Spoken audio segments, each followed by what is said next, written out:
Hello बच्चों, क्या हाल चाल, कैसे हैं आप लोग? अच्छे हैं? तो अच्छे रहिए, स्वस्थ रहिए, पढ़ते रहिए। आइए स्टार्ट करते हैं। आज का जो हमारा पेपर है, हमारा जो सब्जेक्ट है, वो है व्यावसायिक नियामक ढांचा, अर्थात बिजनेस रेगुलेटरी फ्रेमवर्क, बीआरएफ। इसमें आज का जो हम टॉपिक पढ़ेंगे, जिसका नाम है फेमा, अर्थात विदेशी विनिमय प्रबंध अधिनियम 2000। ध्यान दीजिएगा, फेमा 2000। चूंकि बीकॉम के सिलेबस में फेमा 2000 ही है, मतलब फेमा एक एक्ट है जो 2000 में पास हुआ था, सन 2000। क्योंकि प्रेजेंट टाइम में फेमा एक्ट 2020 चल रहा है, लेकिन आपके सिलेबस के अकॉर्डिंग आपसे मैं बता दूं कि आपके जो भी सिलेबस में है वो है फेमा एक्ट 2000। ठीक है, तो आइए बताते हैं आपको कि फेमा होता क्या है। फेमा एक कानून है, नाम ही है विदेशी विनिमय प्रबंध अधिनियम के संबंध में। इससे पहले भी फेमा लागू था, जिसका नाम फेरा था। आपसे मैं बता दूं कि 1947 में एक एक्ट लागू हुआ, जिसका नाम था फेरा। फिर इसी को कुछ संशोधन करके 1973 में भी ये लागू हुआ। ध्यान से समझिएगा, 1973 में क्या था? फेरा था। फेरा कानून को रद्द करने की मांग की, क्योंकि उस कानून में बहुत सारी जटिलताएं थी, बहुत सारी विषमताएं थी। उससे काफी असंतोष था, क्योंकि वह कानून बहुत अच्छा नहीं था। चूंकि उस समय के हिसाब से तो ठीक था, लेकिन जैसे जैसे समय परिवर्तन हुआ, उसमें कुछ बीच बीच में बहुत सारे संशोधन हुए, लेकिन कब तक संशोधन होगा? इन सब समस्याओं को दूर करने के लिए ही फेमा बना। फेमा एक्ट 2000 में पास हुआ। जब 1991 में उदारीकरण का युग शुरू हुआ, उदारीकरण, और इसी समय औद्योगिकरण भी शुरू हुआ। क्या शुरू हुआ? औद्योगिकरण शुरू हुआ। उदारीकरण और औद्योगिकरण के कारण इसमें ये जो फेरा हमारा कानून था, ये बहुत बेहतर नहीं था।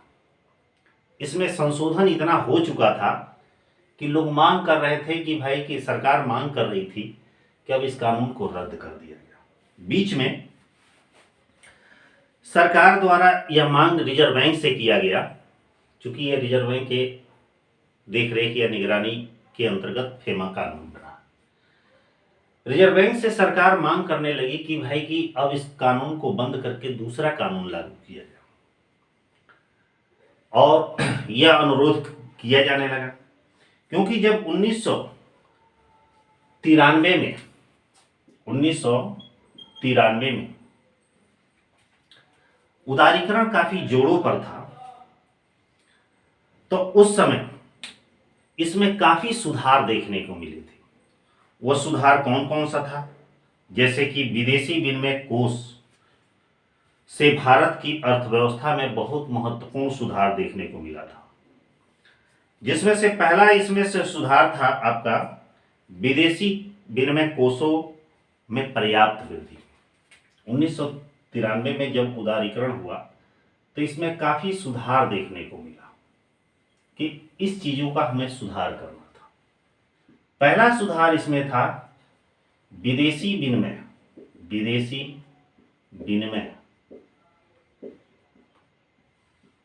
कोषों की प्राप्ति। मतलब उस समय विदेशी विनिमय कोष काफी पर्याप्त मात्रा में हमारे देश में, हम भारत में आने लगे। दूसरा इसमें हुआ कि विदेशी व्यापार में भी वृद्धि हुआ। दूसरा इसमें क्या सुधार हुआ उदारीकरण के बाद? विदेशी व्यापार में वृद्धि हुई, और विदेशी व्यापार में वृद्धि होने के बाद से टैरिफ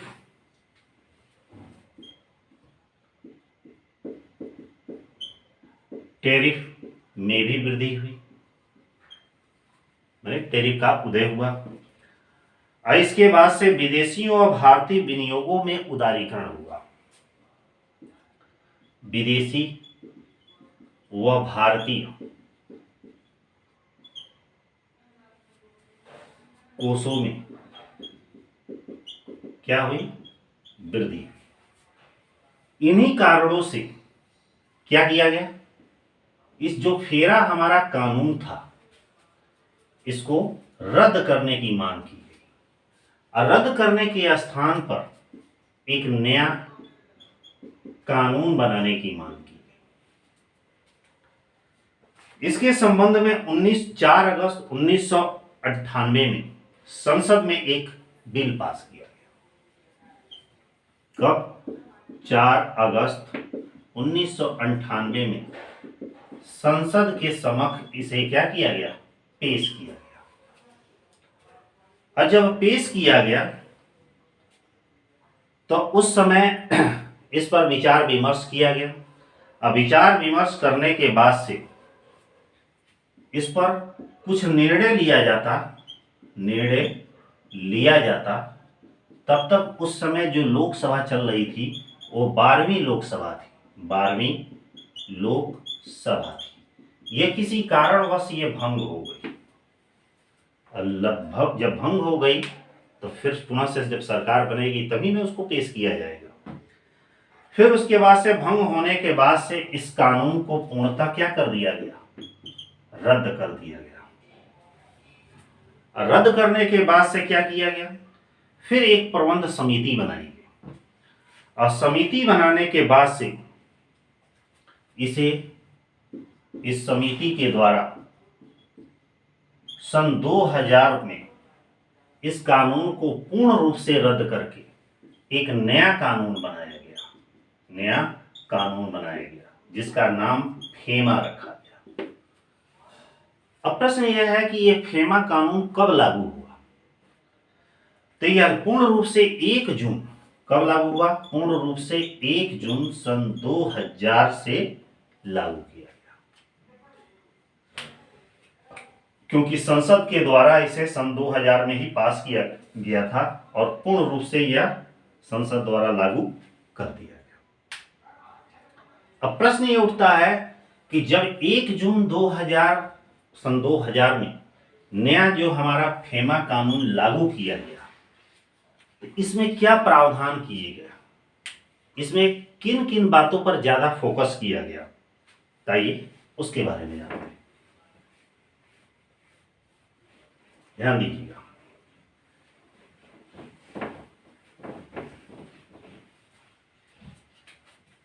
एक जून सन 2000 में इसे लागू करने के बाद इसमें क्या क्या जोड़ा गया, अर्थात किस विषय पर यह कानून को बनाया गया। तो इसको लागू करने के संबंध में इसके कुछ प्रमुख उद्देश्य भी रखे गए। वो उद्देश्य क्या था, यहां ध्यान से देखिएगा। अर्थात क्वेश्चन में पूछता है एग्जाम में, फेमा कानून पर एक संक्षिप्त टिप्पणी लिखिए। तो चूंकि जैसे भी बना था इसके बारे में लिख देगा। कभी कभी पूछता है कि जो हमारा फेमा कानून है इसके क्या उद्देश्य हैं, किस उद्देश्य से 1 जून सन 2000 को फेमा को लागू किया गया, इसके पीछे क्या रीजन थे जिसकी वजह से इसको बनाया गया। इसके पर पहले प्रमुख उद्देश्य निम्न है। जैसे कि पहला है भारत में विदेशी पूंजी की प्रविष्टि का नियमन करना। पहला क्या है? भारत में विदेशी पूंजी की प्रविष्टि का नियमन करना। इसका मतलब क्या है कि जो विदेशी पूंजी हमारी भारत में आ रही है तो उसके लिए हम कुछ नियम बनाएं, इसलिए फेमा कानून लागू किया गया। दूसरा क्या है? भारत में विदेशियों को रोजगार का नियमन करना। दूसरा मुख्य इसका रीजन था, भारत में विदेशियों को रोजगार का नियमन करना, नियमन करना मतलब कि जो विदेशी लोग हमारे यहाँ आ रहे हैं खास तौर से रोजगार की दृष्टि से, उनके लिए भी इसका फेमा कानून में कुछ नियम बनाना जरूरी है। अगला है विदेशी विनिमय क्रय विक्रय के पर नियंत्रण रखना। अगला है विदेशी विनिमय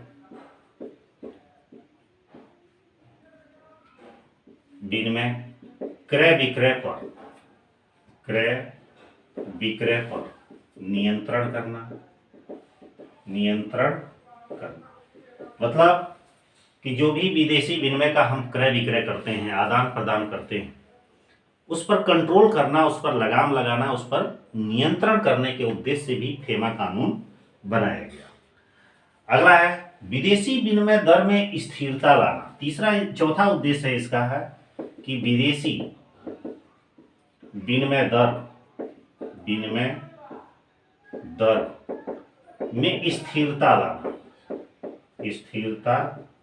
लाना।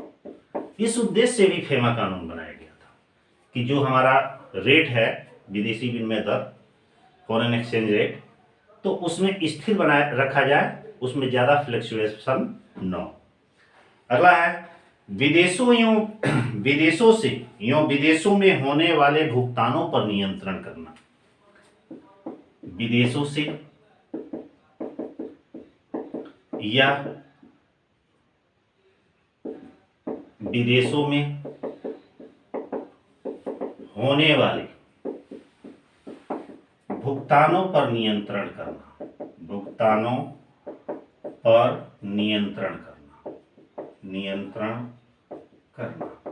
मतलब कि विदेशों में या विदेशों से जो पेमेंट हमारे हो रहे हैं, मतलब दूसरी करेंसी से पेमेंट हमारे यहाँ आ रहे हैं, उस पर भी नियंत्रण लगाना, देखना, जांचना, परखना कि कहाँ से आ रहा है, किस तरीके से आ रहा है, इसमें क्या हो सकता है, सही है कि गलत है, मैंने इस चीजों पर नियंत्रण करना। अगला है भुगतान असंतुलन को दूर करना। अगला किस उद्देश्य से? भुगतान असंतुलन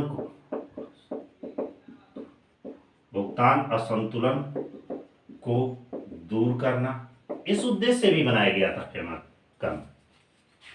और भी बहुत सारे उद्देश्य हैं, जैसे भारत में पूंजी के बहिर्निर्गमन पर रोक लगाना। भारत में पूंजी के बहिर्निर्गमन, एक सेकंड,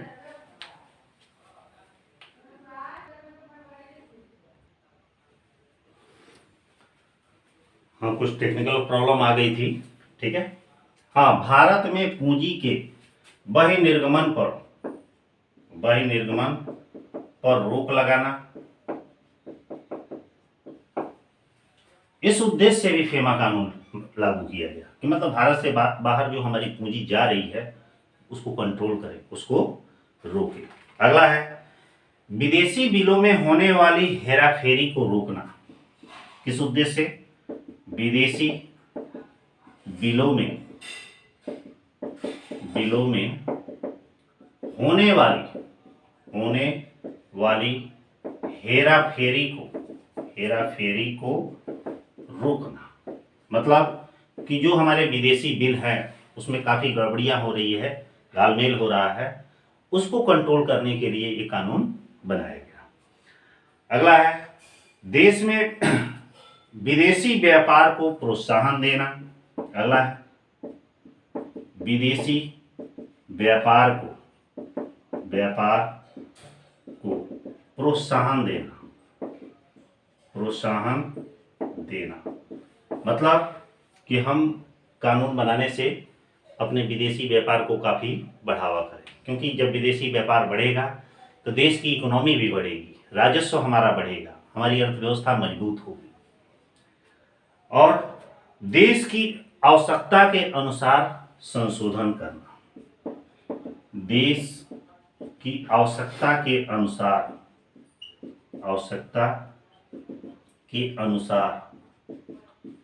संशोधन करना,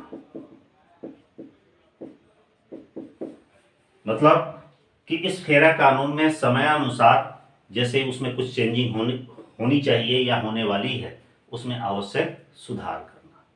इन्हीं उद्देश्यों की पूर्ति के लिए ये हमारा फेमा कानून बनाया गया था। और भी बहुत सारे हैं, आर्थिक समस्याओं का निपटारा करना, रोजगार के अवसरों में वृद्धि करना, ठीक ना, अनिवासी भारतीयों को रोजगार व व्यवसाय वगैरह की व्यवस्था करना, इस भी इसके उद्देश्य थे, लेकिन आपके मुख्य उद्देश्य यही है। प्रश्न ये उठता है कि ये विदेशी विनिमय प्रबंध अधिनियम अर्थात फेमा में कुल कितनी धाराएं दी गई? तो इसमें बहुत सारी धाराएं दी गई हैं। इसको नोट करना चाहे तो नोट कर लीजिए। आइए बताते हैं इसको।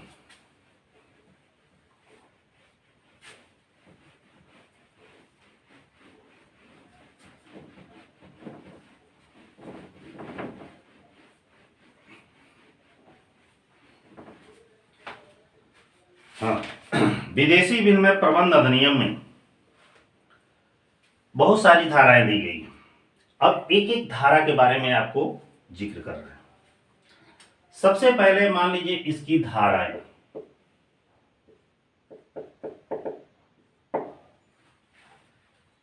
धारा 1 में किस बात का उल्लेख किया गया? धारा 1, यह जानना ज्यादा जरूरी है। धारा 1 में इसके संक्षिप्त नाम,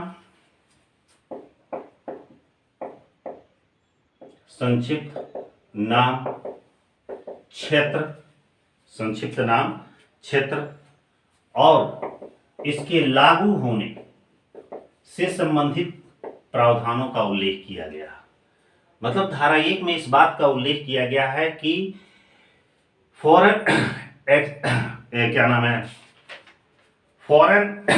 एक्सचेंज मैनेजमेंट एक्ट 2000 अर्थात फेमा कानून अधिनियम 2000।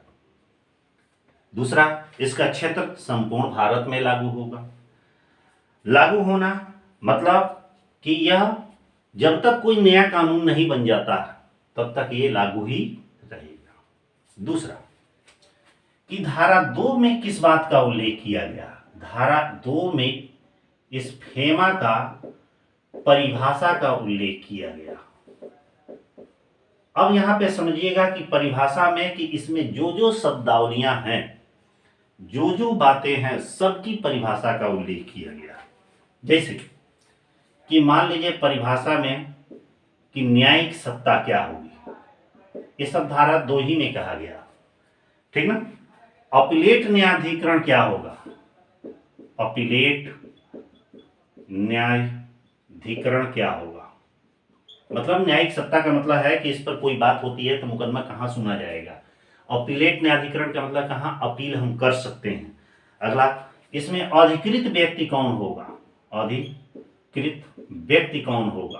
अधिकृत व्यक्ति का उल्लेख भी किया गया। सब ये परिभाषाएं हैं। अर्थात धारा 2 के अंतर्गत किन किन चीजों की परिभाषा दी गई है? न्यायिक सत्ता की दी गई है, अपीलेट न्यायाधिकरण की दी गई है, अधिकृत व्यक्ति की दी गई है। अगला, इसकी पीठ के बारे में दिया गया है। पीठ मतलब होता है खंडपीठ, ठीक ना, कि इसका मुकदमा या डिसीजन कहाँ सुना जाएगा। पूंजी खाता सौदा के बारे में बात किया गया है कि पूंजी खाता क्या होगा। जो पूंजी खाता का जो सौदे हैं इसके बारे में उल्लेख किया गया है।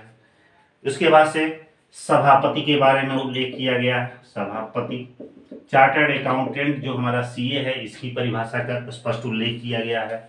इसमें मुद्रा के बारे में परिभाषा दी गई है। ये सब धारा 2 के अंतर्गत दी गई है। अगला है मुद्रा नोट के बारे में दी गई है कि मुद्रा नोट क्या है, इसका डेफिनेशन क्या है, ठीक ना।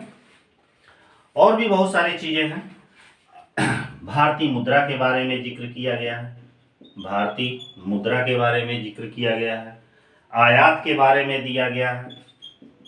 आयात के बारे में परिभाषा दी गई है, ठीक है।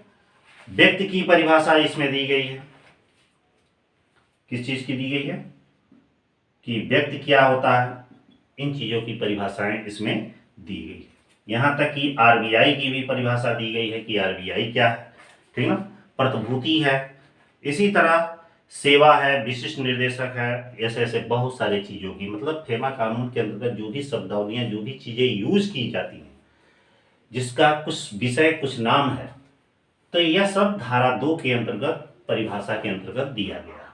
तो परिभाषा में इसमें जो जो नामें आ रही हैं सबकी परिभाषा का उल्लेख एक एक लाइन में किया गया। अब प्रश्न आगे बढ़ते हैं कि आगे जब बढ़ रहे हैं जब हमारा धारा 3 आता है, धारा 3 में किस बात का उल्लेख किया गया? तो धारा 3 में विदेशी विनिमय आदि के लेन देन पर प्रतिबंध का उल्लेख किया गया, अर्थात विदेशी विनिमय लेन देन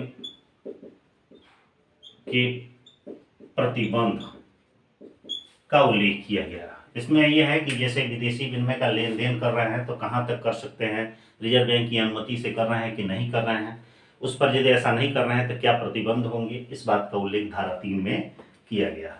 अब प्रश्न है कि धारा 4 में क्या चीज का उल्लेख किया गया? तो धारा 4 में विदेशी विनिमय आदि को रखने पर प्रतिबंध किया गया।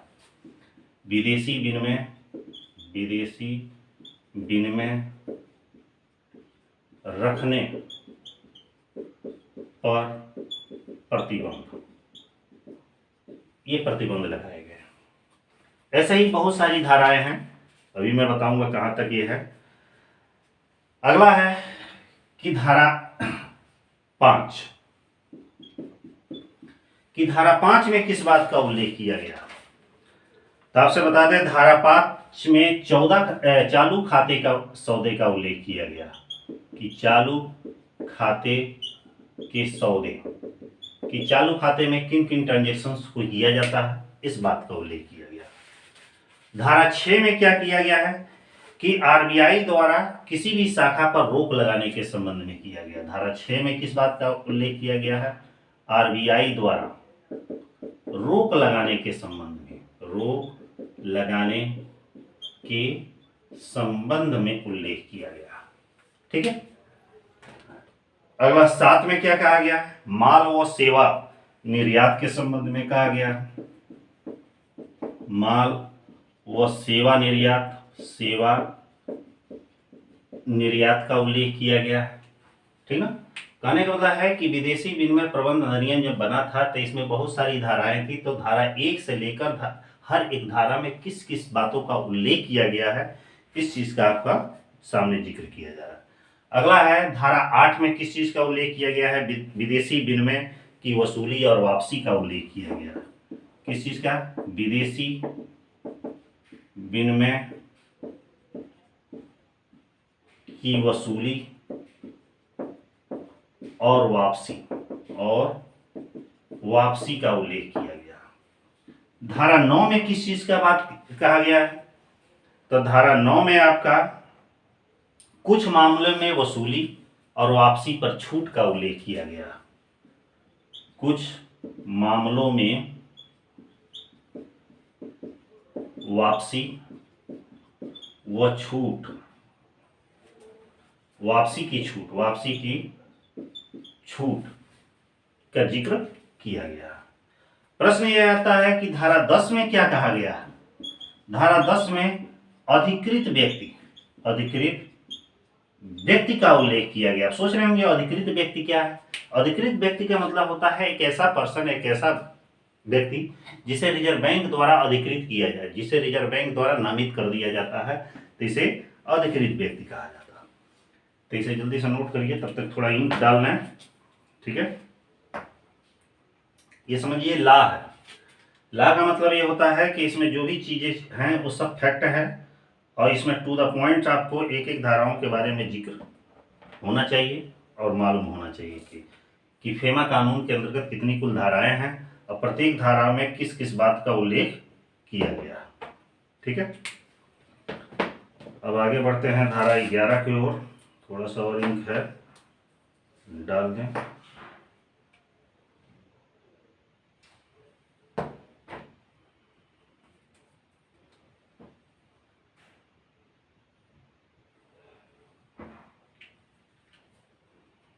ध्यान दीजिए, धारा 11 में किस चीज का कहा गया?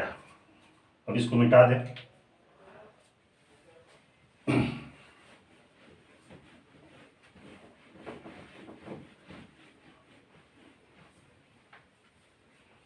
ध्यान दीजिए, धारा आपका 11 में उल्लंघन की दशा में किया गया,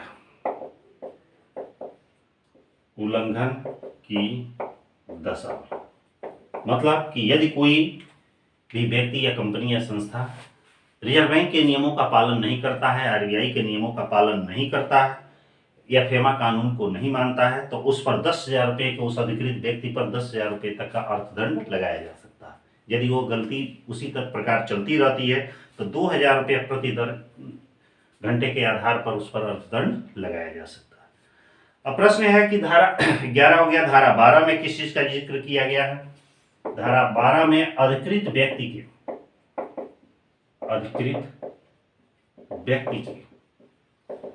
कर्तव्य के बारे में उल्लेख किया गया।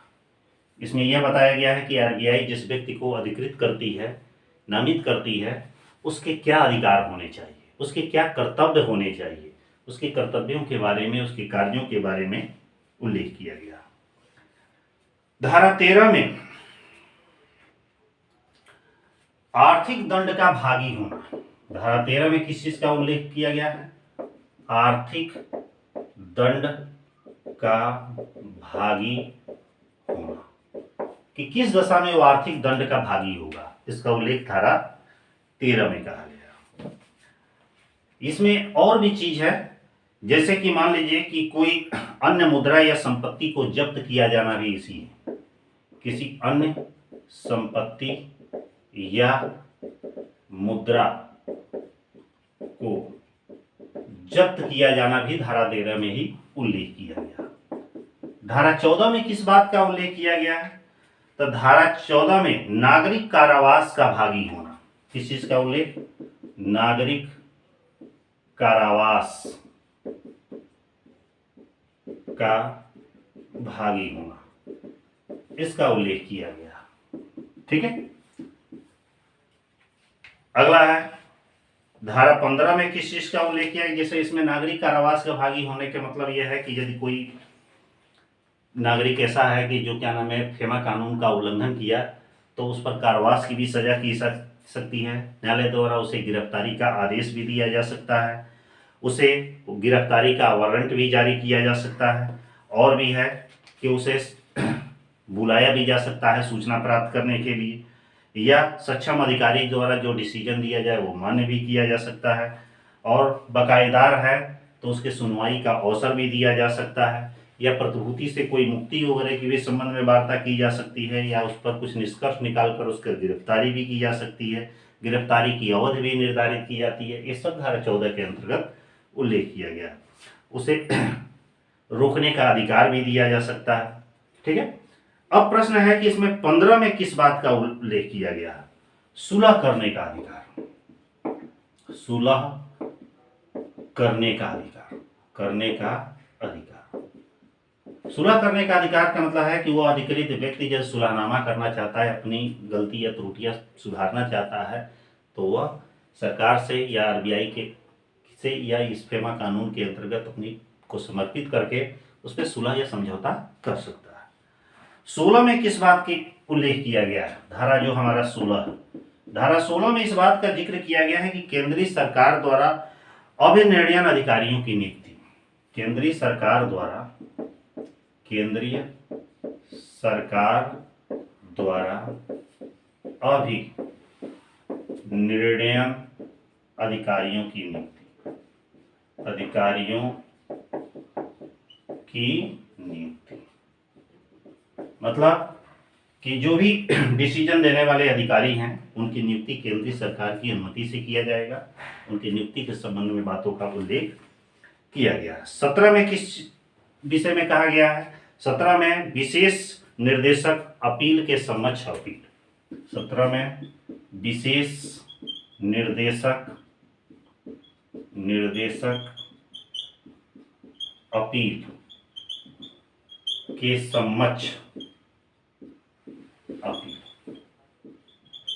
मतलब विशेष निर्देशक कोई होता है अपील का, उसके समक्ष अपील की जा सकती है। मतलब कोई अधिकृत व्यक्ति यदि किसी न्यायाधिकरण के द्वारा दिए गए निर्णय से संतुष्ट नहीं है तो वो विशेष न्यायालय में जहां उसको अपील कर सकता है और उसकी अपील सुनी जा सकती है। 17 के बाद आता है 18। 18 में किस चीज का अधिकार दिया गया है कि नागरिक न्यायालय के सम्मान का अधिकार। नागरिक न्यायालय के सम्मान का अधिकार मतलब कि जो हमारा नागरिक न्यायालय है उसकी सम्मान किया जाए, उसके द्वारा जो डिसीजन दिया गया है वह बराबर दिया जाए, सभी को एक समान रूप से देखा जाए। और धारा 19 में किस चीज का उल्लेख किया गया है? धारा 19 में कहा गया है कि अपीलेट न्यायाधिकरण की स्थापना। अपीलेट न्यायाधिकरण की स्थापना। अपीलेट न्यायाधिकरण की स्थापना का मतलब है कि जहां पर उस अधिकृत व्यक्ति की अपील सुनी जा सकती है, ऐसे न्यायाधिकरण, ऐसे न्यायालय की स्थापना धारा 19 के अंतर्गत, फेमा कानून के धारा 19 के अंतर्गत की गई। ठीक है, अगला 20 में किस चीज का उल्लेख किया गया? अपीलेट न्यायाधिकरण का गठन। 20 में अपीलेट न्यायाधिकरण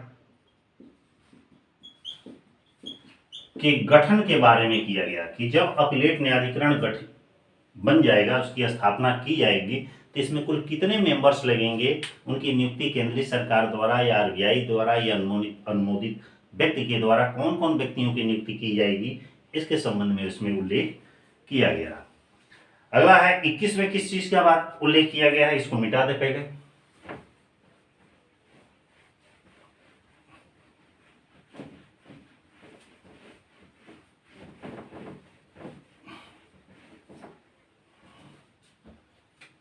जो धारा हमारा 21 है, इसमें किस चीज का उल्लेख किया गया है? इसमें जो भी उस न्यायाधिकरण में अध्यक्ष होंगे, सदस्य होंगे, उनकी नियुक्ति की योग्यता के बारे में उल्लेख किया गया है। अर्थात अध्यक्ष या सदस्य की योग्यता का उल्लेख किया गया। मतलब कि जो न्यायाधिकरण स्थापित होगा, अर्थात जो हमारा न्यायालय गठित होगा, उसके कुछ अध्यक्ष होंगे, सदस्य होंगे, विशेष कार्यकारी अधिकारी होंगे, अपील को सुनने के संबंध में उनकी योग्यताएं क्या होगी, ये धारा 21 में कहा गया। 22 में किस चीज का जिक्र किया गया है? कार्यकाल या अवधि, कि जो ये अध्यक्ष, सदस्य या अधिकारी, कर्मचारी या न्यायाधीश जो भी नियुक्त होंगे, उनका कार्यकाल क्या होगा, कितने समय तक के लिए उनकी नियुक्ति की जाएगी। ठीक है, कितने समय के लिए उसकी नियुक्ति की जाएगी, ये धारा 22 में किया गया। 23 में किस चीज का उल्लेख किया गया है? सेवा शर्तों का। सेवा शर्त का मतलब है कि उन्हें किन शर्तों पर इस न्यायाधिकरण का अध्यक्ष, सदस्य या मेंबर्स ये बनाया गया है, उनकी सेवा शर्तें क्या होगी। अगला है कि धारा 24 में किस चीज का उल्लेख किया गया है? पदों का रिक्त होना, कि यदि वो पद रिक्त हो रहे हैं, जो भी न्यायाधिकरण में या जो इस खंडपीठ में या इस फेमा कानून का जो अधिकारी हैं या कर्मचारी हैं, यदि किसी भी कारणवश उन पदों का रिक्त हो जा रहा है, एक आध दो पद रिक्त हो रही है, तो ऐसी दशा में, रिक्त पद होने की दशा में क्या परिस्थितियां अपनाई जाएगी, क्या नियम अपनाए जाएंगे, कैसे उसे भरा जाएगा, उस पर आगे की कार्यवाही कैसे की जाएगी, इस चीज का उल्लेख धारा 24 में किया गया। 25 में क्या है? त्याग पत्र तथा हटाया जाना। त्याग पत्र तथा हटाया जाना। धारा 25 में उन सदस्यों के, उस कार्यकारी अधिकारियों को त्याग पत्र के संबंध में, कि यदि कोई अधिकारी या सदस्य या मेंबर्स हमारा त्याग पत्र देता है तो उसे कैसे एक्सेप्ट किया जाएगा, किन परिस्थितियों में उसके त्याग पत्र को स्वीकार किया जाएगा, या किसी सदस्य को हटाना है तो उसके लिए क्या प्रक्रिया अपनाई जाएगी, ये धारा 24 में इसका उल्लेख किया गया। 25 में क्या कहा गया है कि केंद्रीय सरकार द्वारा हटाया जाना। मान लीजिए किसी के भी द्वारा हटाया जा सकता है, हो भी सकता है केंद्रीय सरकार भी हटा सकती है, रिजर्व बैंक द्वारा भी हटाया जा सकता है। डायरेक्ट है ये 26 में। धारा 26 में किस बात का उल्लेख किया गया है? कुछ दशाओं में सदस्य द्वारा अध्यक्ष के पद पर कार्य करना। कुछ दशाओं में सदस्य के द्वारा अध्यक्ष का कार्य करना, अध्यक्ष का कार्य करना मतलब कि कुछ कंडीशन ऐसी होंगी जहां पर अध्यक्ष मान लीजिए किसी कारणवश नहीं है, त्याग पत्र दे दिया है या अनुपस्थित है, तो ऐसी दशा में सदस्य जो होंगे वो अध्यक्ष का कार्य करेंगे। वो विशेष परिस्थितियां होंगी। इस बात का उल्लेख धारा हमारा 26 में किया गया। 27 में क्या कहा गया है कि अपलेट न्यायाधिकरण का स्टाफ। 27 में कहा गया है कि अपीलेट न्यायाधिकरण के स्टाफ, कि जो हमारा अपीलेट न्यायाधिकरण स्थापित होगा उसमें स्टाफ कितने होंगे, कर्मचारी कितने हैं, कौन कौन से लोग काम करेंगे, किनका क्या काम रहेगा, इस बात का उल्लेख धारा 27 में कहा गया। अगला है धारा 28 में किस चीज का कहा गया है कि जो हमारी ये अपीलेट न्यायाधिकरण है, जो हमारी ये अपीलेट न्यायाधिकरण है, इसकी कार्यविधि क्या होगी, कार्यविधि क्या होगी और कार्यविधि के साथ साथ इसके पावर क्या होंगे अर्थात शक्तियां क्या होंगी, इस बात का उल्लेख किया गया। और धारा 29 में क्या कहा गया? हाँ 28 हो गया। धारा 29 में किस चीज की बात किया गया? पीठों में कार्यों का विभाजन। इसमें कहा गया है पीठों में कार्यों का विभाजन, कार्यों का विभाजन। पीठों में कार्यों का भी देखे होंगे कि किसी भी न्यायाधिकरण के बहुत सारे खंडपीठ वगैरह होते हैं, तो उन खंडपीठों में कार्यों का विभाजन, जो कई सारे न्यायाधीश होते हैं, कई लोग काम देखते हैं, तो उनमें कार्यों का विभाजन कैसे किया जाएगा, किस ढंग से किया जाएगा, ये धारा 29 में इस बात का उल्लेख किया गया है। 30 में क्या कहा गया है? बहुमत से निर्णय। 30 में कहा गया है बहुमत से निर्णय, बहुमत से निर्णय। बहुमत से निर्णय का मतलब है कि इस अपीलेट न्यायाधिकरण में जो भी डिसीजन लिया जाएगा वो सभी कमेटी के सदस्यों के सहमति से डिसीजन लिया जाएगा। 31 में क्या कहा गया है? 31 में क्या कहा गया है? सुनवाई का अवसर, सुनवाई का अवसर। सुनवाई का अवसर का मतलब क्या है कि उस बहुमत से जो डिसीजन लिया गया कि मान लीजिए कि एक मौका और दिया जा रहा है, उसको सुनने का अवसर दिया जाए, तो ये धारा 31 में इस बात का उल्लेख कहा गया। इसको मिटाते हैं, फिर 32 से स्टार्ट करते हैं। और ये और भी धाराएं हैं इसमें, तो मेन आपको धाराओं को ध्यान में रखना है, ठीक है।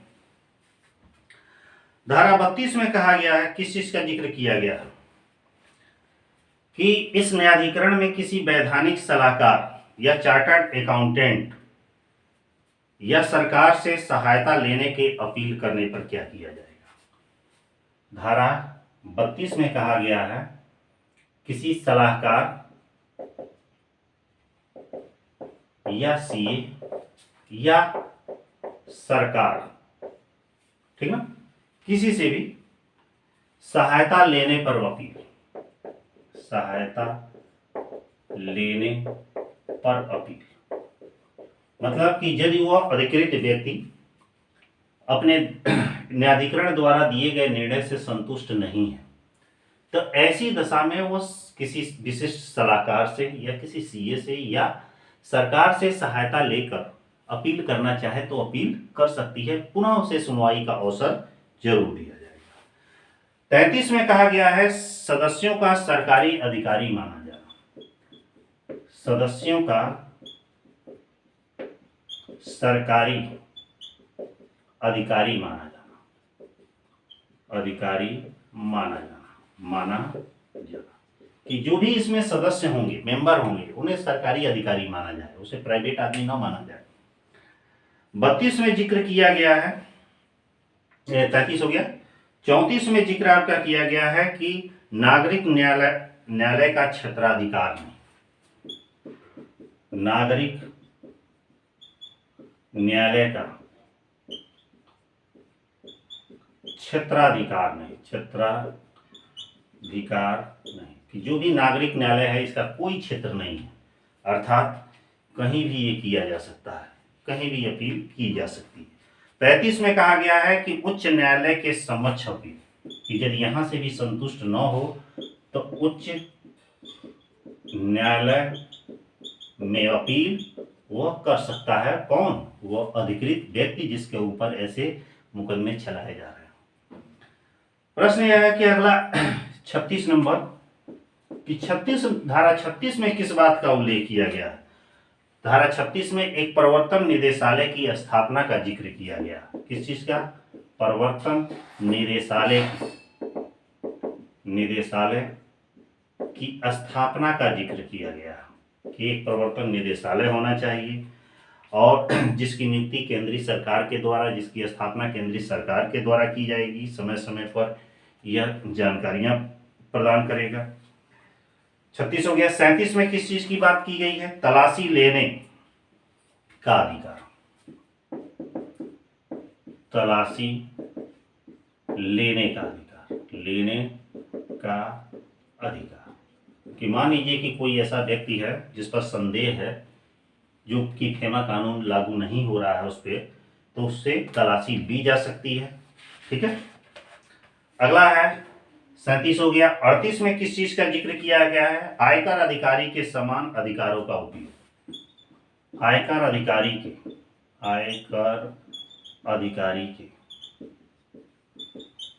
समान अधिकारों का उपयोग मतलब कि इनमें, इस न्यायाधिकरण में जो सदस्य या मेंबर्स वगैरह होंगे तो उनके या अधिकारी होंगे तो उनके अधिकार आयकर अधिकारी के समान ही होना चाहिए, उसी प्रकार उसकी उपयोग किया जाना चाहिए। धारा 39 में क्या कहा गया? 39 में कहा गया है कि कुछ मामलों में प्रलेखों की भांति परिकल्पना, कुछ मामलों में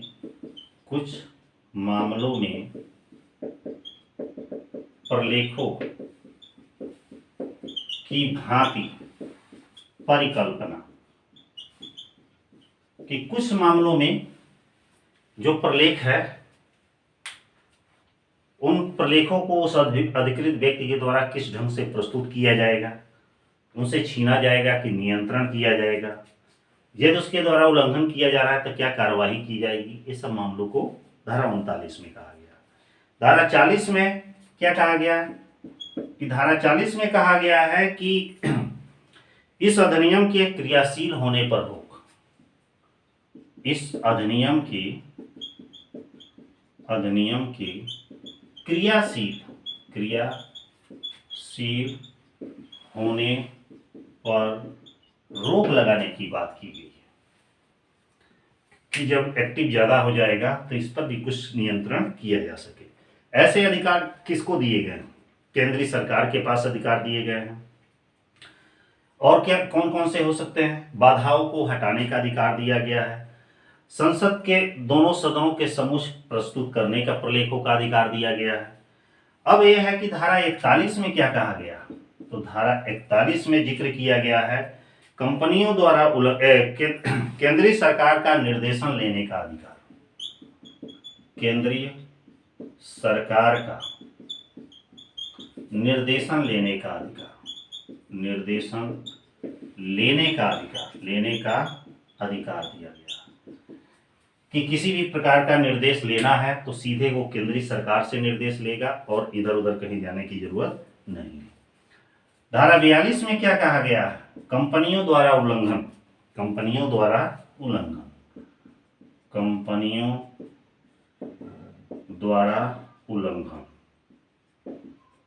कि यदि कोई कंपनी उल्लंघन करती है इस फेमा कानून को तो वहां पे क्या किया जाएगा। ठीक है, तो 42 भी मिटा दे रहे हैं इसको। 42 तक हो गया। अब ज्यादा धाराएं नहीं हैं, 4-5 धाराएं और हैं, वो भी बता दे रहे हैं।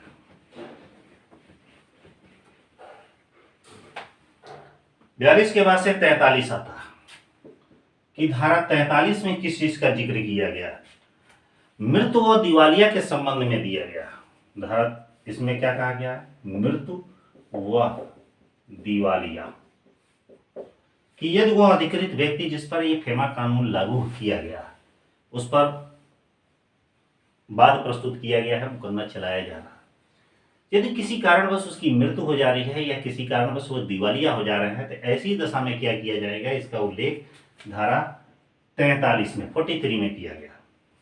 44 में क्या कहा गया है कि वैधानिक कार्यवाही को रोकना, वैधानिक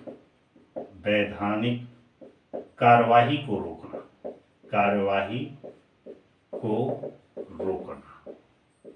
वैधानिक कार्यवाही को रोकने का मतलब है कि जो लीगल कार्यवाही है उस पर रोक कैसे लगाई सकती है। जब तक कि केंद्रीय सरकार या रिजर्व बैंक की अनुमति नहीं मिलेगी तब तक वैधानिक कार्यवाही को नहीं रोका जा सकता। धारा 44 के बाद से धारा 45 आता है। धारा 45 में क्या है? कठिनाइयों का हटाना। धारा 45 में किस चीज का जिक्र किया गया है? कठिनाइयों को हटाना, कठिनाइयों को हटाना। किस तरह की कठिनाइयां? कि इस कानूनी कार्यवाही करने में जो भी कठिनाइयां आती हैं। अब प्रश्न है कि कठिनाइयों को कौन हटाने का अधिकार रखता है? तो इस प्रकार के अधिकार केवल केंद्रीय सरकार के पास होता है, या इस प्रकार के अधिकारों को हटाने के लिए संसद के दोनों सदनों में पेश करना पड़ता है। यदि वहां से सहमति मिलती है तभी हटाया जा सकता है। धारा 46 में क्या कहा गया है? कि धारा 46 में इस बात का उल्लेख किया गया है कि नियमों को बनाने का अधिकार, नियम शक्तियां, किस चीज का? नियमों को बनाने का अधिकार, यूं शक्तियां, इसका पावर दिया गया कि इस फेमा कानून के जो भी नियम वगैरह हैं तो इन नियम को बनाने इसके पास क्या पावर्स वगैरह हैं, ये धारा 46 में कहा गया। ठीक है। और धारा 47 में क्या कहा गया है? नियमों को बनाने की शक्ति और अधिकार। धारा 47 में भी ऐसे ही जिक्र किया गया कि नियम को बनाने की शक्ति व अधिकार। ठीक है। कि नियम जो भी ये बनाया जाएगा तो ये बनाने का पावर किसके पास है, ये अधिकार किसके पास है? तो रिजर्व बैंक और केंद्र सरकार के पास है। ठीक है। और क्या है? 48 में किस चीज का जिक्र किया गया है? धारा 48, एक एक धाराओं के बारे में समझिए।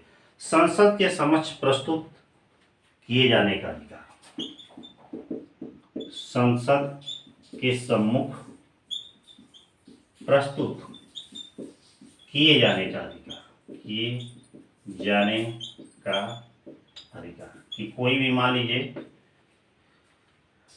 न्यायाधिकरण संबंधी मैटर है, उसे संसद के सम्मुख कैसे पेश किया जाएगा, क्यों पेश किया जाएगा, क्या रीजन होंगे, क्या किसके पास इसके अधिकार होंगे, ये धारा 48 में कहा गया। और धारा 49 में क्या कहा गया है? कि धारा 49 में कहा गया है कि निरस्त अथवा बचाव खंड, निरस्त अथवा बचाव खंड। निरस्त अथवा बचाव खंड का मतलब क्या होता है? कि किसी भी मुद्दे को कैसे निरस्त किया जाएगा या उसके बचाव की क्या प्रक्रिया होगी, इस सारे विदेशी विनिमय प्रबंध अधिनियम के अंतर्गत किया गया। जैसे कि 1973 का फेरा कानून था, उसको रद्द करने या नया कानून बनाने ये धारा 49 के अंतर्गत कहा गया। तो इस तरह इस एक्ट में, फेमा कानून हमारे एक्ट में कितने धाराएं हैं? तो धारा 1 से लेकर 49 तक की धाराएं दी गई है। क्वेश्चन में कभी कभी एमसीक्यू में पूछा जाता है कि फेमा कानून 2000 में कुल कितनी धाराएं हैं? तो 49 धाराएं हैं, धारा 1 से लेकर धारा 49 तक। और इसमें कुछ नहीं दिया गया। फेमा कानून बस इतना ही है। ये यहीं पे समाप्त हुआ। ये वीडियो हमारा कैसा लगा, लाइक और कमेंट के माध्यम से आप जरूर बताइएगा। ऐसे ही वीडियो पाने के लिए आप चैनल पर बने रहिएगा, सब्सक्राइब कर लीजिएगा, बेल आइकन भी ऑन कर लीजिएगा। इसमें बहुत सारे लेक्चर्स पड़े हुए हैं, आप किसी भी लेक्चर्स को देख सकते हैं जो आपके लिए उपयोगी हो, और अच्छा लगा हो तो अपने फ्रेंड में जरूर शेयर कर लीजिएगा। ठीक है, फिर नेक्स्ट वीडियो में बहुत जल्दी ही मिलते हैं। तब तक के लिए बाय।